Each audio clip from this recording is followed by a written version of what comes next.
Well, I was in the Pentagon meeting with congressmen and trying to persuade them to increase the defense budget and our intelligence budgets, because after the Cold War, everyone kind of relaxed and drew down our military and intelligence capabilities to our detriment. 9/11 was one of the penalties for that.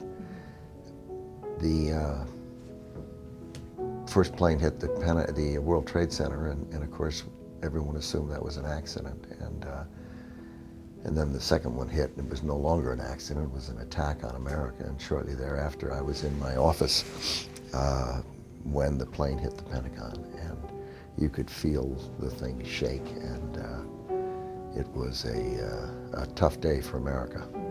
Well, we have to be concerned. Goodness, you've got Americans in the embassy in Kabul, Afghanistan.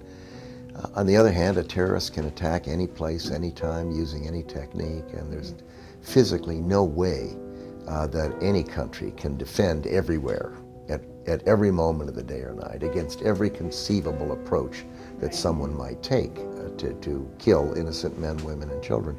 So we have to accept that, as you can't defend against this. The only way you can properly defend the American people and make the American people safe is to go after the terrorists where they are, and put pressure on them and make everything they do much more difficult, whether it's moving around from country to country, or finding a country that'll be a host for them, or recruiting, raising money, and make all of that difficult.